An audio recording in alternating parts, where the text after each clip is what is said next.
Période de fête de fin d'année, période de tous les excès sur nos routes. Ces moments festifs coïncident malheureusement avec des cas d'accidents très souvent mortels. Et pour cause, la joie est à son paroxysme. Les usagers de la route se disent que tout est permis, excès de vitesse, ivresse au volant ou à moto, peu de prudence ou pas du tout. On en parle chaque année. Cette fois-ci, nous y voilà encore. Dans cette émission spéciale circulation en période de fête de fin d'année, nous recevons deux invités pour en débattre et surtout pour sensibiliser. Il s'agit du directeur général du Centre national de sécurité routière, M. Aubin Adoukonou. Merci d'être avec nous sur ce plateau. Merci à vous également. En face de vous, Monsieur Aristide Danvoerou, vous êtes le président de l'ONG AVAC, Assistance aux victimes d'accidents de circulation. Alors, ma première question s'adresse déjà à vous, Aristide Danvoerou. La fête de Noël est déjà passée. Avez-vous eu à assister des victimes d'accidents sur nos routes? Oui. Déjà, la fête de Noël passée, nous avons assisté moins d'une dizaine de victimes qui sont dans les hôpitaux déjà. Et il y a eu des amputés dedans. Et il y a eu des victimes qui ont eu des fractures ouvertes comme fermées et que nous sommes en train d'assister, qui sont dans les hôpitaux. Mais ce que nous avons remarqué cette année-ci, c'est que le taux d'accident est du point de vue de notre position, de votre position. Et le taux des accidents de circulation est en baisse. D'accord. Alors, avant d'en venir au taux justement, est-ce que tout ceci se passait le jour de Noël? Tout ceci se passe à partir du 23. D'accord. 23 jusqu'au 26. D'accord. Que nous avons eu à enregistrer ces cas. Ces cas d'accident. Oui. D'accord. Aubin Adoukonou, quelles sont les causes de ces cas d'accident selon vous? C'est vrai que dans mon introduction, j'ai commencé par évoquer la question en parlant d'état d'ébriété au volant ou à moto, d'excès de vitesse. Dites-moi, est-ce que les causes sont plus profondes que ça? Je voudrais d'abord vous remercier pour dire qu'en matière d'accidentologie, il y a plusieurs causes. Mais les causes qui impactent beaucoup plus les victimes d'accidents, c'est les excès de vitesse. D'accord. Et la téléphonie et au volant surtout, et la conduite en état d'ébriété. Et je voudrais d'abord dire que ce n'est pas seulement pendant la période de fête qu'il faut aborder les questions d'accidents, parce que vous saviez, dans le monde entier, les accidents de la route avec les traumatismes qui s'y découlent font environ 1,2 million de victimes en termes de décès et 50 millions de blessés par an. Donc c'est devenu un problème de santé publique et qui amène les Nations Unies à définir tout un charpente et harmoniser les pratiques pour qu'on puisse quand même réduire ces cas d'accident. Et donc, on constate, et avec un peu de regret, que vers les périodes de fête, l'envie est peut-être d'atteindre tel ou tel objectif, les non-maîtrises de soi, et souvent, et la volonté de tout un chacun de nous est assortie avec ces moyens roulants. Ça peut être les motos, ça peut être les véhicules. Crée des congestions et l'imprudence aidant, et nous tombons dans des cas d'accidents regrettables. Donc voilà un peu l'analyse que je peux vous faire par rapport à la situation. Mais en tant que structure en charge de la définition des stratégies, nous essayons, aux côtés des ONG, aux côtés de la police républicaine, de sensibiliser et pour inverser la tendance. Donc voilà ce que je peux vous dire pour le moment. D'accord. Alors quelles sont les statistiques dont dispose aujourd'hui le centre? Bon, je vais vous dire qu'en matière de statistiques, c'est à l'année N+1, le premier mois, deuxième mois, que nous faisons les statistiques de l'année. Et donc en termes de tendance, au Bénin, nous obtenions autour de 700 tués au moment où la population était à 9 millions environ. Aujourd'hui, nous avoisinons 11 millions, ça fait environ 800. Et les accidents de la route sont engrangés et les données sont souvent certifiées par l'INSAE dans des travaux statistiques. D'accord. Et quand vous prenez un peu par département, c'est le département du littoral et qui fait le plus grand nombre d'accidents.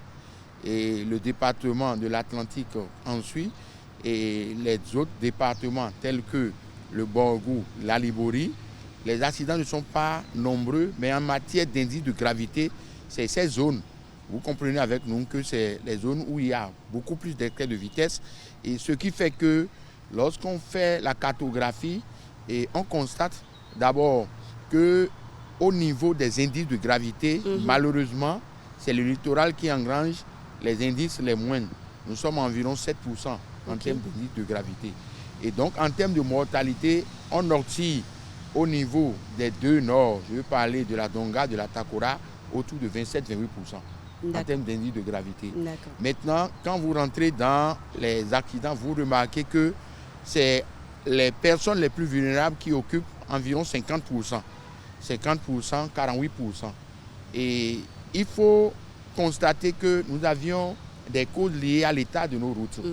Et aujourd'hui, avec l'option du gouvernement est d'aménager, de mettre les routes aux normes de type intelligente, les usagers ont tendance à filer beaucoup plus.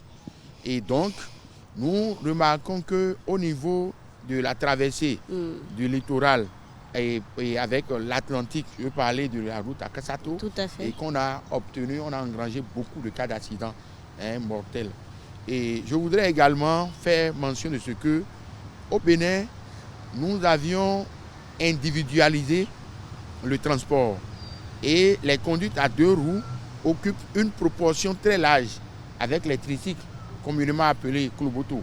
Et donc, en cas de statistiques des blessés, on note que les villes qui requièrent des congestions, je veux parler des villes attractives, et Porto-Novo, et Calavi, et Parakou, Boycon, nous notons beaucoup plus des accidents qui impliquent les deux roues et les tricycles.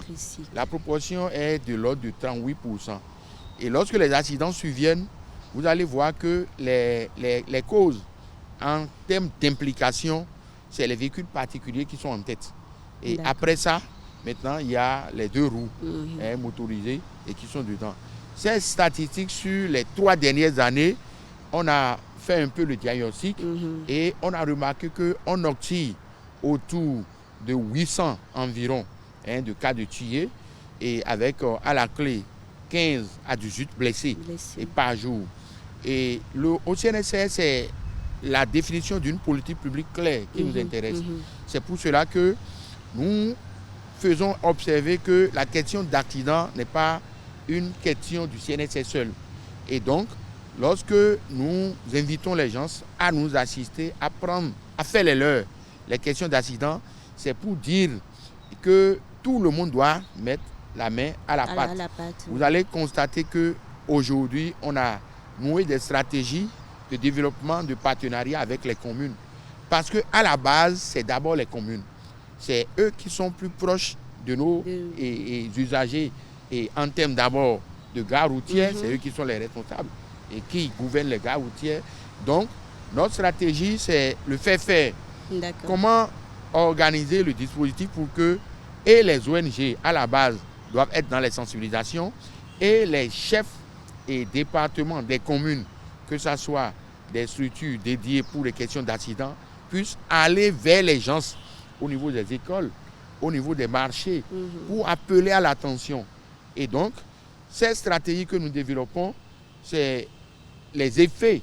Et je vous remercie et le responsable de l'ONG qui a constaté que nous sommes dans une tendance baissière. La tendance baissière pour nous, c'est l'essentiel. Mais ce qui serait encore bien, c'est que nous arrivons à éradiquer totalement les cas d'accident. Et ça va engendrer en termes de coûts économiques beaucoup pour la nation. Et nous travaillons avec d'autres structures du ministère. Je veux parler de l'ANAT, je veux parler de la Direction générale des infrastructures. On travaille avec les agents de la santé, du ministère de la Santé.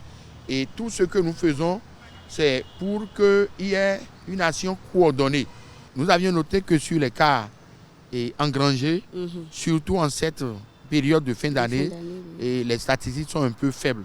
Okay. Et nous avions observé qu'il y a eu beaucoup d'efforts de la part des sapeurs-pompiers et à prendre en charge les premières victimes. Je veux parler des premiers secours.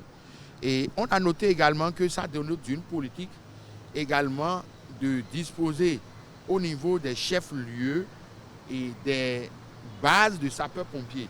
Et donc, il y a un début d'effort qu'on note. Déjà. Et c'est ça qui fait que on puisse dire, si on continue avec cette lancée, et lorsque nous serons au premier mois de l'année 2022, et nous serons vraiment heureux. Voilà ce que je peux vous dire pour le moment. D'accord. Alors, M. Aristide Danvo-Héroux, M. Adoukonou a commencé par le dire. Vous avez évoqué aussi cela tout à l'heure. Le taux est en baisse, certainement. Mais on a, M. Adoukonou le disait tout à l'heure, le littoral est toujours en tête quand on parle de cas d'accidents et surtout des cas d'accidents mortels. Vous, au sein de votre ONG, comment ça se fait? Est-ce que vous êtes d'accord avec cette statistique-là? Est-ce que vous intervenez beaucoup plus dans le littoral que dans les autres départements? Une fois encore, merci Madame la journaliste. Et effectivement, ce que le monsieur Aubin vient de dire, et nous le confirmons. Parce que si vous prenez le littoral, il faut noter que la circulation est beaucoup plus dense. Et ce qui est la principale cause des accidents, c'est l'excès de vitesse, la non-tolérance. Et c'est ce qui cause, c'est les premières causes des accidents. Ça. Et ce qu'on constate encore, c'est que normalement, le département de littoral, vu que la circulation est dense, comme ça, normalement, il ne devrait pas, même s'il y a des accidents, on ne devait pas avoir des cas vraiment graves. Comment nous notons vraiment que c'est dans ce département qu'il y a vraiment des cas graves d'accidents, ce que nous enregistrons au sein de notre ONG. Parce que c'est surtout dans le département du littoral qu'il y a que nous notons des cas graves d'accidents, comme les traumatismes crâniens et les fractures vraiment ouvertes où on doit amputer la victime. Et lorsqu'on dit qu'on doit amputer une victime, il faut se dire que c'est la famille de la victime qui est d'abord touchée psychologiquement parce qu'ils se disent que c'est déjà un poids pour eux, vu que même s'il est normal, c'est déjà un poids, et voir qu'il est handicapé maintenant, c'est encore plus un poids pour toute cette famille-là. Donc c'est ce que nous constatons. Nous confirmons ce que M. Aubin vient de dire. D'accord. Monsieur Adoukonou, quand on parle des cas d'accident, on a évoqué plusieurs raisons, plusieurs causes. On a parlé d'excès de vitesse, on a parlé d'état d'ébriété. Mais on oublie pour moi l'essentiel qui est d'abord le permis de conduire. C'est vrai, vous avez évoqué tout à l'heure, les cas d'accident sont surtout provoqués par les tricycles, les motos à 2 roues. Comment ça se fait aujourd'hui au Bénin? Est-ce qu'il est exigé à tout conducteur de moto d'avoir son permis de conduire? Avant de répondre à votre préoccupation, je voudrais faire mention de ce que, en matière d'indice de gravité, le département du littoral requiert l'indice le plus faible, 7%.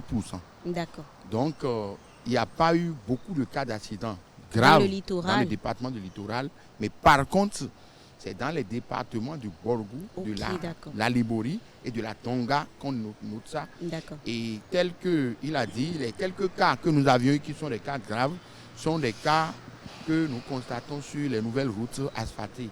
Et je veux évoquer également le cas de la route des pêches, où les gens s'adonnent à des pratiques, à des comportements peu orthodoxes, où ils ne se contrôlent pas, malgré que nous avions implanté des radars pédagogiques. Et pour en venir à votre préoccupation, je voudrais d'abord dire que non, le dispositif textuel que nous avions, qui est connu au Bénin, et en matière du code de la route, on vous fait obligation de disposer d'un permis de conduire avant de vous mettre au volant et au guidon. D'accord. Et malheureusement, nous remarquons que le transport étant fortement individualisé, où les conduites à 2 roues ont pris corps un peu partout et très peu en matière de taux, et moins de 20% ont leur permis de conduire quand vous êtes dans les 2 roues motorisées. Et au niveau des véhicules, la pratique est un peu à l'inverse. Bien que les gens disposent de permis de conduire, les conducteurs de véhicules de transport collectif, je veux parler des topa-topa, pour la plupart se substituent. Ceux qui ont leur permis de conduire se substituent aux apprentis. Et lorsque les cas d'accident surviennent, il est difficile, lorsque vous n'êtes pas habile, de constater le vrai auteur. Et donc, après que vous disposez de votre permis de conduire, vous devez normalement faire adopter des comportements pour scanner l'ensemble des risques. Bien que vous maîtrisez votre code de la route, il y a maintenant des facteurs qui interviennent, que vous soyez en situation, que vous soyez beaucoup plus éveillé. C'est pour cela que nous, au niveau du CNSR, nous faisons de l'éducation routière post et permis, c'est-à-dire que les recyclages, nous travaillons avec les entreprises publiques, privées, et toutes les fois que les gens ont besoin de nos assistances en termes d'expertise, en termes de formation, nous nous organisons pour être à leur secours. Et la prise en charge pour nous, c'est quand même du social. Et nous ne faisons pas les formations à des coûts que tout le monde connaît, à des coûts escomptés. Et je voudrais également faire mention de ce que la problématique de transport au Bénin est impactée parce que nous n'avions pas des entreprises privées et publiques de transport collectif et pouvant aider à décongestionner. Et toutes les fois où les gens veulent avoir des véhicules seuls à eux et tous doivent se mettre dans la circulation, le risque est vraiment élevé. Donc voilà ce que je peux vous dire. Et dans les zones vraiment urbaines, et nous remarquons que les accidents également sont un peu sont variables. Ils sont variables. Et vous voyez un peu, on va vous dire, le niveau de pauvreté. Pour la plupart, lorsque vous sortez de votre maison, et quels sont les objectifs que vous poursuivez, vous devez vous organiser pour que, en sortant de votre maison, vous puissiez vous débarrasser de l'ensemble des préoccupations que vous aviez. Et une fois au volant, vous devez faire attention à autrui. Lire les panneaux de signalisation. Beaucoup ne font pas ça parce que la route, elle parle. Et donc, en matière de signalisation, lorsque vous communiquez avec la route, c'est-à-dire qu'il y a des vitesses autorisées et qui sont mentionnées sur des panneaux. La plupart des usagers ne font pas attention à cela, ce qui crée souvent des cas de désagrément. Et donc, l'option, c'est de renforcer la sensibilisation, d'appeler à l'attention. Et la thématique qui nous amène ici, c'est les comportements en période de fête. Et si chacun de nous, avant de quitter la maison, peut travailler de la manière à impacter son environnement, c'est-à-dire que quand un parent, un proche doit quitter la maison, qu'on puisse leur dire, souvenez-vous qu'il faut être en vie pour connaître 2022. En ce qui concerne le taux de gravité et des cas d'accident dans le département du littoral. Vous savez, madame la journaliste, nous sommes une ONG et on assiste les victimes d'accidents de circulation. Et on intervient sur toute l'étendue du territoire. Vous êtes d'accord que, comme vient de dire M. Aubin, quand on parle d'accident, ce n'est pas une affaire d'une seule personne. Nous, en tant qu'ONG, on ne couvre même pas les 1 millième des cas d'accident du Bénin. Ce que je veux vous dire par là, c'est que les cas qu'on enregistre, les lésions graves qu'on enregistre, pour nous, d'après nous, notre statistique, c'est dans le département du littoral. Et je suis content que M. Aubin soit revenu là-dessus. Parce que quand vous prenez les nouvelles voies qui sont presque à la fin, ces nouvelles voies ne sont pas dotées des feux tricolores. Quand vous prenez par exemple la voie du Ciné Concorde à Sekandji, et je vous assure tout que promenez votre micro pendant une semaine. Les gens vont vous raconter ce qu'ils vivent. Parce que les accidents, c'est au jour le jour sur cette route-là. Et justement, avant d'en venir à ma question, je ne sais pas si M. Adou-Konou a une réponse par rapport à ce constat de l'ONG AVAC. Oui, c'est évident, c'est évident.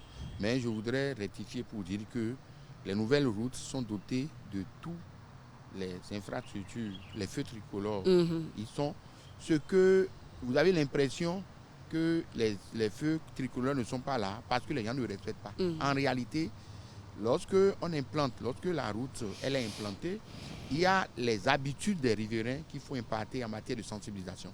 Et donc, on note effectivement, avec un grand regret, que ces nouvelles routes construites et les riverains qui s'y trouvent autour ne font pas attention, de telle enseigne que lors des traversées, et ceux qui voient de nouvelles routes ont tendance à filer beaucoup plus, et on a noté effectivement beaucoup de cas d'accidents. Et je voudrais dire que c'est des habitudes qu'il faut inverser, et c'est pour cela que nous avions demandé aux communes de prendre beaucoup plus leurs responsabilités en faisant de la question de la sécurité routière les priorités dans leur politique. Et il a effectivement touché du bout de doigt. C'est une voie qui, à première vue, paraît libre, mais la route, elle n'est pas libre. La route, elle n'est pas libre parce que pour peu d'inattention, vous ne pouvez pas savoir d'où est-ce que quelqu'un va quitter et pour essayer de traverser la route. C'est pour cela que dans les règles de conduite, nous appelons beaucoup plus à la notion de prudence. Il faut être beaucoup plus prudent et faire un effort. Toutes les routes, je le reprécise, toutes les routes, il n'y a pas eu encore la livraison totale parce qu'il y a quelques rectifications que nous sommes en train de faire au niveau du CNSR. Nous sommes requis pour cela. Nous faisons les analyses et en termes de niveau de sécurité des infrastructures routières et principalement au niveau des travaux d'asphaltage, il y a également quelques routes où nous sommes en train d'intervenir sur ça. Et je suis d'accord avec lui que notre rôle à nous tous, c'est de travailler, c'est de sensibiliser, renforcer la sensibilisation pour que ces genres de cas puissent disparaître. Alors on parle maintenant de la responsabilité des usagers sur la route. On ne peut pas céder la voie à l'autre. On veut vite aller et c'est ça qui cause aussi l'une des causes des accidents de circulation sur nos routes que l'on constate. Aussi, nous allons aussi leur demander d'éviter de prendre de l'alcool ou des stupéfiants avant la conduite et d'éviter surtout l'excès de vitesse, surtout dans les agglomérations. Alors, Aubin Adou-Konou, je reviens sur la question de la délivrance des permis de conduire.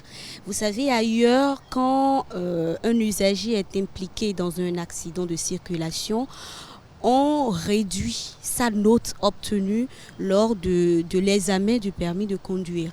Est-ce que vous ne pensez pas qu'en le faisant ici, en adoptant justement cette mesure au Bénin, on va amener beaucoup de personnes à se ressaisir au volant parce que plus on retranche de notes de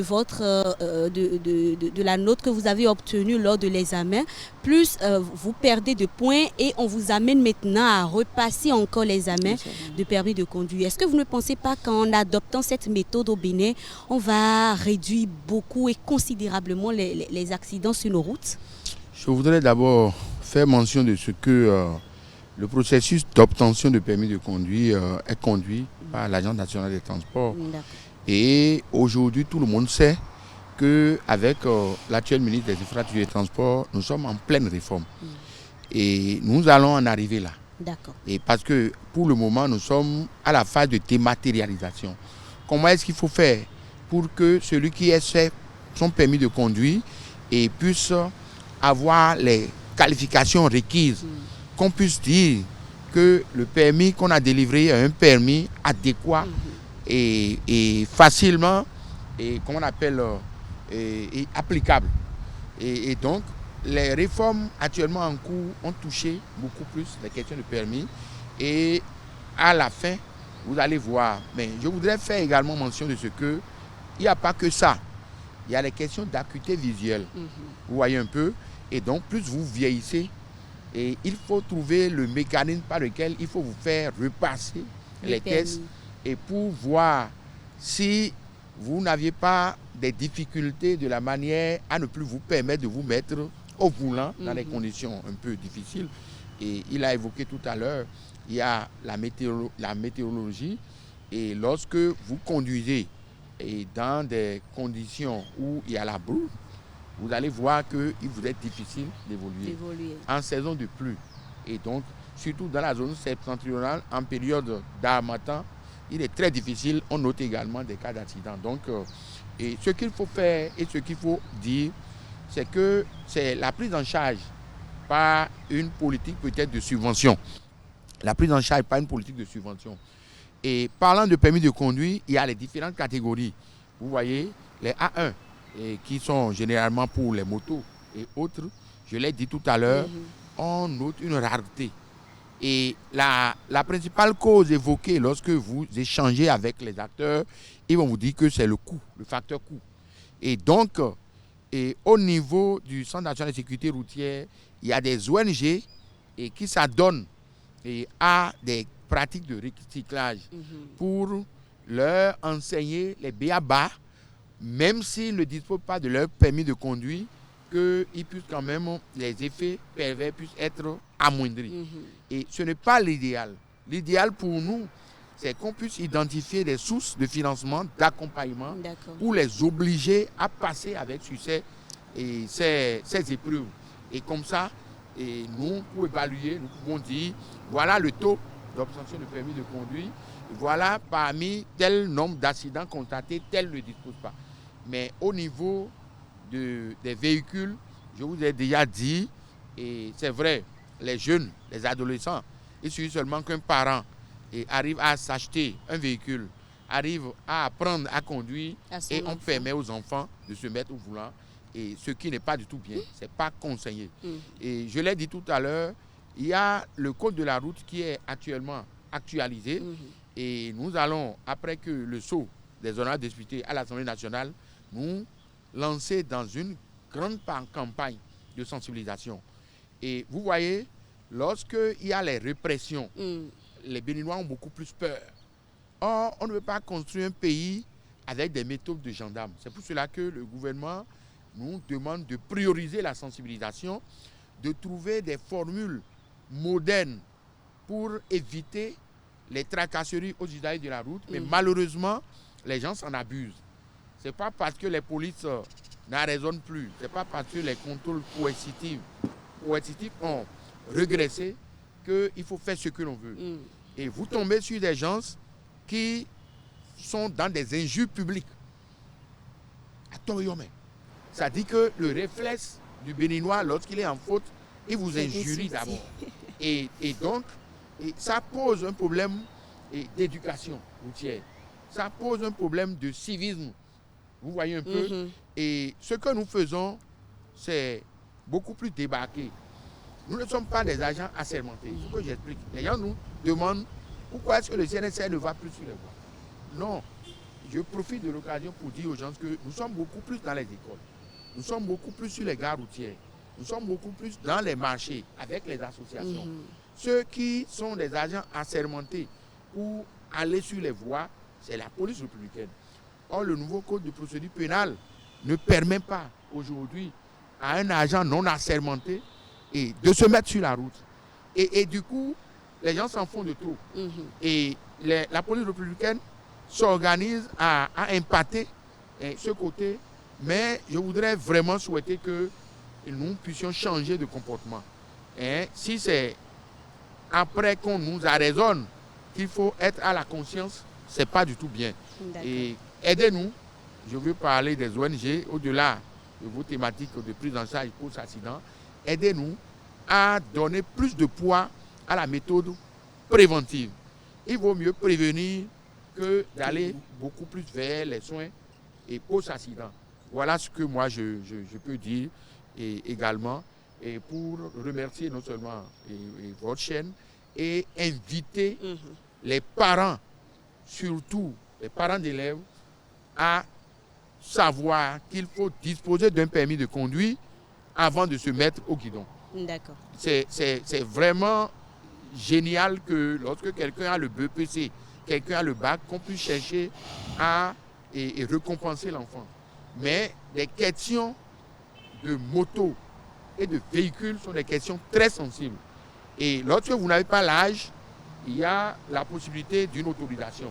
Mais lorsque vous avez des enfants mineurs que vous autorisez à se mettre au volant, trouvez-vous les formules que ça ne soit pas des enfants laissés au compte. Et voilà un peu, les dégâts collatéraux sont énormes. Les traumatismes, lorsque ça arrive, ça laisse des séquelles. Forcément. Et dans nos hôpitaux, vous allez observer également qu'ils n'ont pas, et pour la plupart, la capacité d'accueil nécessaire. Parce que malgré les efforts qui se font, et soit c'est des questions de prise en charge médicale, ou bien c'est des questions d'équipement. C'est pour cela qu'au niveau du ministère de la Santé, ce qui se fait aujourd'hui, vous allez voir, il y a une politique de zonage en termes d'équipement qui est en train d'être observée. Les questions d'accident, et quand vous les abordez, il est difficile de donner l'ensemble des angles qu'il faut parce que c'est un circuit et c'est un ensemble de systèmes, un ensemble de facteurs qui interagissent.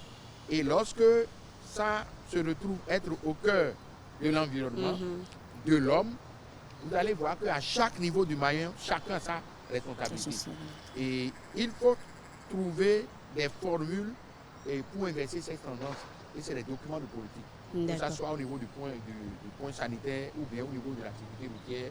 C'est la formulation de cette politique publique qui nous permet de sortir les responsabilités de chacun. Au niveau du système éducatif, nous sommes dans la sensibilisation. Comment est-ce qu'il faut faire pour inculquer dans les curricula des questions de prescription routière pour que dès les bas âges, les élèves puissent avoir ces aptitudes. Et voilà un peu ce que nous faisons et nous souhaiterons quand même que des personnes de bonne volonté puissent quand même se mettre dans la danse et qu'on puisse savoir que la question de sécurité routière, ce n'est pas une affaire d'un individu, c'est une affaire de nous tous. De tout le monde. Alors, monsieur Danvoerou, vous êtes d'accord avec monsieur Adoukonou, il faut prioriser la sensibilisation. Oui, et nous sommes d'accord avec monsieur Adoukonou parce que nous, au sein de l'ONG AVAC Bénin, on s'est dit que le tout ne suffit pas de venir jouer aux pompiers après les accidents. Il faut faire toucher du doigt à la population ce que causent réellement les accidents de circulation. Et pour faire cela, il faut sensibiliser les usagers de la route. Sensibiliser les usagers de la route sur les comportements à adopter. Que ce soit sur le code de la route, que ce soit sur les comportements à adopter lorsqu'on est responsable d'un accident de circulation ou que ce soit sur les comportements à adopter lorsqu'on est victime d'un accident de circulation. Et c'est derrière ce pourquoi nous sommes en train de mettre en place un projet que nous sommes en train de soumettre aussi aux différents partenaires. Et ce projet, nous avons sélectionné 3 couches. La première couche, c'est les conducteurs de taxi-moto. La deuxième couche, c'est les conducteurs de minibus, les tokpa-tokpa. Et la troisième couche, c'est les élèves de la première et de la terminale où les parents leur achètent des motos et qu'ils conduisent n'importe quoi sur nos routes. Et ce projet vise à les amener dans les hôpitaux de référence, comme le CNHU et autres. Et on va leur faire tout le circuit d'un accidenté. Lorsqu'un accidenté vient tout de suite à l'hôpital, où est-ce qu'on l'amène? on va orienter la victime vers la traumatologie ou bien un autre service où, d'après ça, c'est il peut être admis. Alors, Monsieur Adoukonou, qu'est-ce que vous pensez de ce projet de l'ONG AVAC? Bon, je voudrais dire que c'est une bonne initiative parce qu'en matière d'organisation non gouvernementale, nous avions travaillé à renforcer leurs capacités et souvent, quand vous prenez par zone, on a stratifié et il y a au niveau de chaque département un nombre important d'ONG qui prennent le relais du CNSR. Et des personnes de bonne volonté comme ça, on ne peut que les renforcer. Et les accidents qui sont engrangés ont, pour la plupart aujourd'hui, surtout au niveau en milieu scolaire, c'est la téléphonie. Vous voyez, et donc ces ONG, pour la plupart, quand vous les prenez, et ils ont des cibles. Ils vont dans des établissements tels qu'il a dit, et ces actions viennent renforcer un peu les actions du CNSR.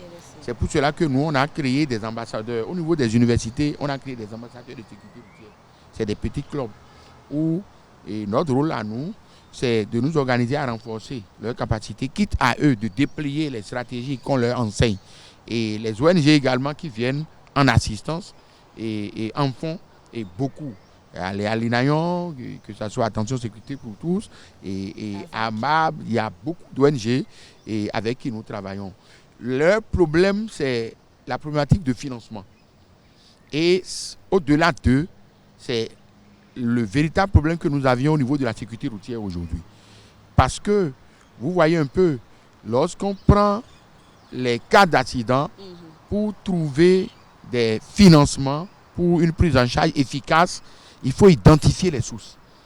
Les assureurs, quand nous travaillons beaucoup, ça impacte positivement les assurés en termes de rentabilité. Et donc, comment est-ce que nous nous organisons?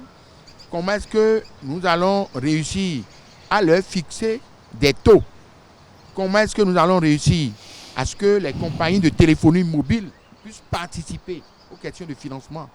Et c'est toute une politique qu'on est en train de définir avec le ministère des Finances pour qu'il y ait des tests véritablement validés, acceptés, par voie législative pour que les financements de sécurité routière ne créent plus de soucis au gouvernement. Et donc, si on en trouve le dispositif, on va continuer par assister les ONG telles que nous avions l'habitude de le faire auparavant et les résultats seront beaucoup plus probants. Voilà ce que je peux vous dire. D'accord. On parle de sensibilisation, oui, mais quoi qu'il en soit, c'est qu'il faut punir quand même. Alors, parlons de sanctions contre les différents acteurs impliqués dans les cas d'accidents et des dommages éventuels sur les édifices publics. Qu'est-ce qu'il faut retenir concrètement, M. Adoukonou? Oui, vous voyez, il y a les contraventions. Parce que nous avions un arrêté de 2008 qui régit cela. Et maintenant que le document de politique est prêt, maintenant que le code de la route est prêt, nous sommes en train de prendre un certain nombre de tests. Parce que les tests que nous utilisons avant, c'est les tests pris pour la plupart au temps des colons. Et on a axé notre stratégie sur ça. Mais aujourd'hui, on est en train de reprendre tous ces dispositifs textuels. Et donc, c'est des forfaits. Et parce que vous saviez, il y a des usagers. Et quand on dit, par exemple, défaut de visite technique, c'est 20 000, ça ne leur dit pratiquement rien. Vous voyez un peu? Alors, au-delà des contraventions, il y a des cas de peine. Parce que vous aviez peut-être votre véhicule non assuré et vous rentrez dans des cas d'accident mortels. Alors, on doit vous priver d'abord de votre liberté. Même si c'est pour 3 mois déjà, c'est déjà beaucoup de choses. Et donc, au-delà des contraventions, nous sommes en train de travailler pour élever par voie législative ce dispositif, histoire de contraindre les gens à faire beaucoup attention et à éviter des cas d'accident. Vous voyez? Et en plus de ça, il n'y a que les polices républicaines en termes de couverture, en termes de constatation des accidents, et il y a beaucoup de choses que nous sommes en train de faire avec eux pour non seulement renforcer, moderniser leur équipement, pour qu'à temps réel, nous ayons les retours des cas d'accident constatés. Et donc, lorsqu'ils travaillent et à sensibiliser aux côtés du CNSR, et on ne perçoit pas le volet répressif. Et les Béninois veulent le volet répressif. Et nous allons y arriver. Mais pour le moment, permettez-nous de rester au niveau de la sensibilisation. Et c'est vrai qu'avec l'option du gouvernement d'implanter des vidéos caméras, et ça va beaucoup plus empêcher les gens d'être en contact des hommes, histoire de réduire les pratiques de corruption et qui, en griffe, se retrouvent être les causes de cette méfiance qu'on observe au niveau de la police républicaine. Et je voudrais inviter les gens à s'auto-discipliner et à savoir que nous avions l'obligation nous-mêmes d'être prudents pour éviter que le drame n'arrive. D'accord. Oui. Alors, Monsieur Danvo-Héroux, très rapidement, vos conseils à l'endroit de la population en ces périodes-là de fête de fin d'année. Merci beaucoup, madame. Avant de permettez-moi rapidement de revenir sur un aspect. C'est vrai, il faut parler de la sensibilisation. Mais n'oubliez pas aussi que, après les accidents, il y a un problème très, très important et c'est la prise en charge des victimes. Et je vous assure faites un tour dans nos hôpitaux, vous allez constater ce que je suis en train de dire. Parce que les victimes sont vraiment laissées pour compte. Et puisque, conformément à l'article 230 du Code CIMA, lorsqu'un accident survient, la police républicaine dispose d'un délai de 3 mois pour pouvoir produire le procès verbal de constat à la compagnie d'assurance concernée. Et lorsque la compagnie d'assurance n'est pas en possession du procès verbal de constat, elle ne bouge pas. Même si la victime est mourante à l'hôpital, cette compagnie ne bouge pas. Vous comprenez? Or, une victime qui agonise, chaque seconde est vraiment précieuse. Donc, je voudrais demander aux autorités de beaucoup plus se pencher sur, oui, la sensibilisation, c'est vrai, mais après les accidents, la prise en charge des victimes, sincèrement, ce n'est pas encore une réalité dans notre pays. Les victimes sont livrées à elles-mêmes. Et même si quand un accident se produit, les premières personnes qui viennent sur les lieux, soit disant qu'ils veulent aider, secourir ces victimes, ce sont ces mêmes personnes qui dépouillent ces victimes du peu d'argent qu'ils ont dans leur poche. Et finalement, ces victimes se retrouvent dans les hôpitaux, les poches vides. Et sans argent, vous savez qu'il n'y a pas de soins.